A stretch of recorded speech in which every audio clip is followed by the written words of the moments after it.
அதாவது கேஸுக்கு தட்டுப்பாடு இல்லைன்னு இன்னைக்கு அந்த அதிகாரிகளே சொல்லியிருக்கிறாங்க. சரியா பதிவு செய்து சரியான நேரத்தில் பதிவு செய்தால் கேஸுக்கு தட்டுப்பாடு இல்லை. அதே மாதிரி நாம ஏற்கனவே விளக்கம் கொடுத்திருக்கிறோம். இது உலக அரங்கில் போர் சூழல் இருக்கும் பொழுது இந்தியாவில் உள்ள பெட்ரோல் டீசல் விலையை நீங்க பாத்தீங்கன்னா 10 மடங்கு மற்ற நாடுகளில் ஏறியாச்சு. ஆனா இதுல எந்த விதத்திலும் மக்கள் மீது சுமை ஏற்றக்கூடாது என்பதற்காக இந்த போர் சூழலினால் நீங்க பார்த்திருப்பீங்க அந்த வளைகுடா நாடுகள்ல உள்ள பிரச்சனைகள், மற்ற இடங்களில் உள்ள அந்த போர் சூழல் பிரச்சனைகள். ஆனாலும் சமீபத்தில் மரியாதைக்குரிய பாரத பிரதமர் வளைகுடா நாடுகளுக்கு 5 நாடுகளில் ஒன்றாக வளைகுடா நாடுகளுக்கு செல்லும் பொழுது நமக்கு எரிசக்தி எந்தவித தட்டுப்பாடும் கிடைக்காமல் ஏற்பாடு செய்ய வேண்டும் என்பதற்காக அவர்கள் அதற்கான ஒரு MOU சைன் பண்ணிட்டு வந்திருக்காங்க. அதனால நிச்சயமாக பாரத பிரதமர் அவர்கள் மக்கள் மீது சுமையை ஏற்றாமல் இந்த தீவிரமான இந்த பிரச்சனை தீர்ந்தவுடன் அதற்கான தீர்வு கிடைக்கும் என்பதை நான் தெரிவித்துக் கொள்கிறேன்.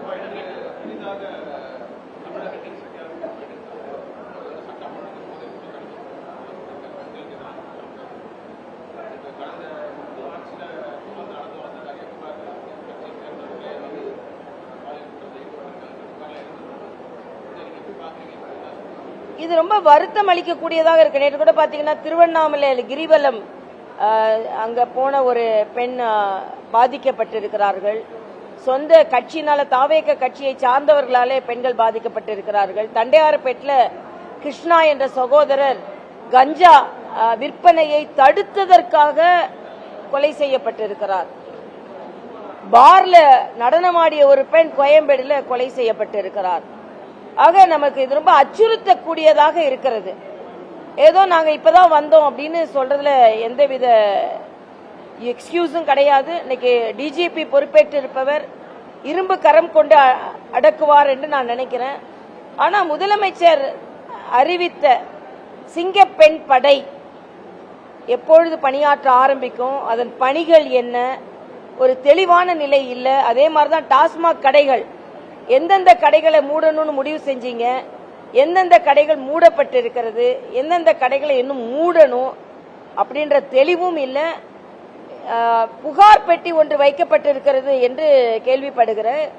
நான் தெலுங்கானா ஆளுநராக இருக்கும் போதே தெலுங்கானா ராஜ்பவனுக்கு வெளியே ஒரு புகார் பெட்டி வைத்திருந்தேன். அதே மாதிரி ராஜ்நிவாசுக்கு எதிரிலே ஒரு புகார் பெட்டி வைத்திருந்தேன். மக்களின் புகார் பெட்டி வைக்கிறது சரிதான், ஆனா அது பெட்டிக்குள்ளேயே கடந்துடக்கூடாது. புகார் பெட்டியில இருந்து புகார்கள் அன்றன்று எடுக்கப்பட்டு, ஏனென்றால் நேற்று ஒருவர் தீக்குளிக்க முயன்றிருக்கிறார் தலைமைச் செயலகத்துக்கு முன்னால. 20 நாட்களுக்குள்ள தலைமைச் செயலகத்துக்கு முன்னால் ஒருவர் தீக்குளிக்க முயன்றிருக்கிறார். முதலமைச்சர் வீட்டுக்கு எதிரில் மின்சார தடைக்காக ஆர்ப்பாட்டம் செய்திருக்கிறார்கள். விவசாய பெருமக்கள் நேற்று நீங்க மகாராஷ்டிரால 2 லட்சத்திற்கு மேல உள்ள பயிர்க்கடன் ரத்து செய்யப்பட்டிருக்கிறது. ஆக மகாராஷ்டிராவில் செய்யும் பொழுது தமிழகத்தில் வாக்குறுதி கொடுத்தது ஏன் நீங்கள் செய்யவில்லை? ஆக இன்று ஒரு மிகப்பெரிய எதிர்பார்ப்போடு வந்த இந்த ஆட்சி எதிர்ப்போடு கிளம்பி இருக்கிறது என்பதுதான். இதை முதலமைச்சர் தனி கவனம் செலுத்த வேண்டும். மத்திய அரசை பொறுத்த மட்டில் நேற்று பார்த்திருப்பீங்க, ஜல் ஜீவன் மிஷன், வீடுதோறும் இனிய குடிநீர் அப்படின்னு நான் அதை மொழி மாற்றம் செய்திருந்தேன். இல்லந்தோறும் இனிய குடிநீர் 46 லட்சம் குடும்பங்களுக்கு தண்ணீர் கிடைத்து விட்டது. எனவே யாரும் குடங்களை எடுத்து தெருக்களில் போக வேண்டாம், வீட்டிலேயே குழாயை திருப்பினால் தண்ணீர் வரும் அளவிற்கு 9,000 கோடி ரூபாய் நேற்று தமிழகத்திற்கு ஒதுக்கப்பட்டிருக்கிறது. ஆக இவை எல்லாமே மத்திய அரசு தமிழகத்தின் மீது அக்கறை கொண்டிருக்கிறது என்பதை காண்பிக்கிறது. இன்னும் அதிகமாக தமிழக அரசு மக்களுக்காக செய்ய காத்திருக்கிறது என்பதுதான் உண்மை.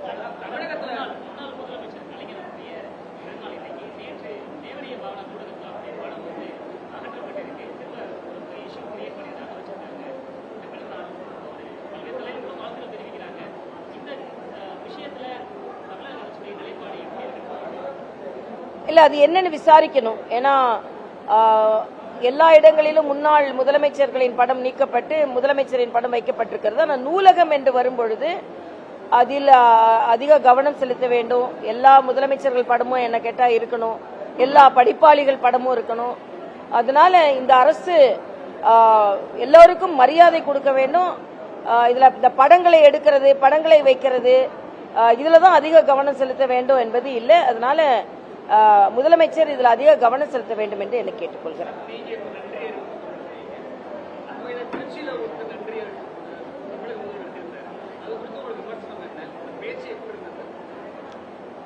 பேச்சு பேச்சாதான் இருந்தது, செயலா இல்ல. ஒரு பிரச்சார கூட்டம் மாதிரியே இருந்தது. முதலமைச்சருக்கு அடிக்கடி நீங்க முதலமைச்சர் ஆயிட்டீங்க முதலமைச்சர் ஆயிட்டீங்க முதலமைச்சர் ஆயிட்டீங்க நீங்க ஞாபகப்படுத்தணும் போல இருக்கு. இல்லைன்னா அவர் திடீர்னு பிரச்சார அப்படின்னா இப்ப எதிரி யாருன்னு கேட்கிறாரு. இப்ப எதிர்கட்சி யாருன்னு சொல்ல வேண்டியது இல்லை. எல்லா கட்சிகளுமே விமர்சனம் வைப்பாங்க. எதிர்கட்சின்னு சொல்றாரு, அதுக்கப்புறம் என்ன சொல்றாரு, இன்னும் கொஞ்ச காலத்துல இன்னும் முந்தைய ஆட்சியோட பிரச்சனைகள் இருக்கு எனக்கு சொல்றாரு. 20 நாட்கள் பெரிய இடம் கிடையாது, பெரிய குறைந்த நாட்கள் கிடையாது.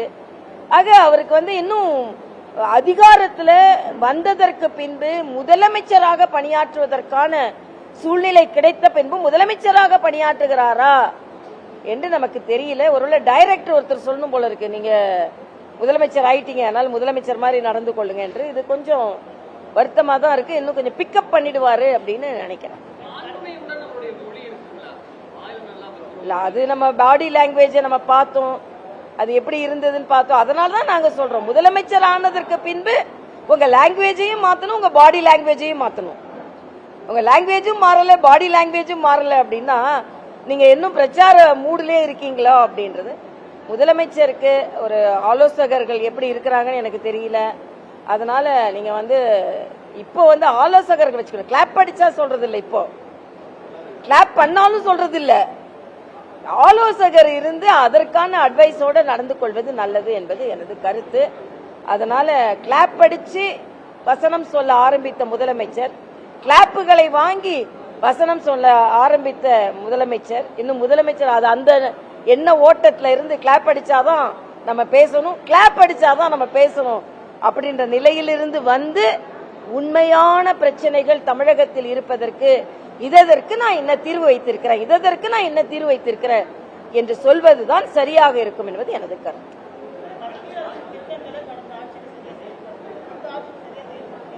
இல்ல, நேத்து ஜல்ஜீவன் மிஷனுக்கு அவர்கள் ஒப்பந்தம் செய்திருக்கிறார்கள். இது ஒரு ஆரோக்கியமான சூழ்நிலை. அதே மாதிரி 2030 வரைக்கும் தெருவோர வியாபாரிகளுக்கான கடன் அட்டை வழங்கப்பட்டிருக்கிறது. அதோட ரெஜிஸ்ட்ரேஷன் மாநில அரசு செய்யணும். ஆக அது மாதிரிதான் PM ஸ்ரீ திட்டத்தையும் அவங்க ஏற்றுக்கொள்ளணும். அதனால இது அரசியலை அரசியலாக பார்க்காமல் ஆட்சியாக பார்க்க வேண்டும் என்பது எனது கருத்து.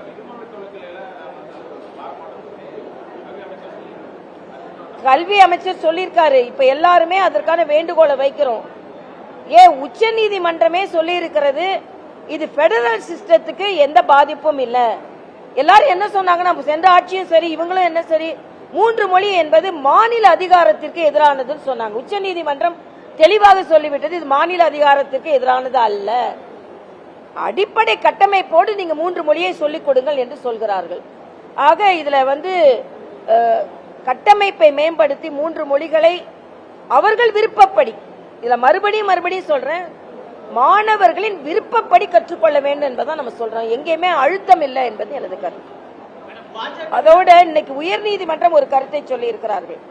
தாம்பரத்துல 193வது வார்டுல 22 தெருக்கள் ஒரு பகுதியிலிருந்து இன்னொரு பகுதிக்கு கொண்டு போகும்போது அந்த மக்கள் அதற்கு எதிர்ப்பு தெரிவித்திருக்கிறார்கள்.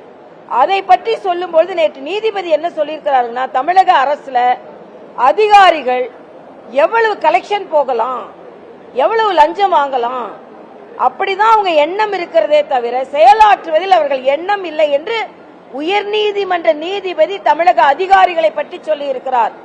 முதலமைச்சர் அவர்கள் அதிகாரிகள் விஷயத்தில் இன்னும் கவனம் செலுத்தி பழைய அதிகாரிகளின் அந்த நிழல் இல்லாமல் புதிதாக இவர்கள் சிறப்பாக செயலாற்றுவதற்கான முயற்சி செய்ய வேண்டும் என்பது எனது கருத்து.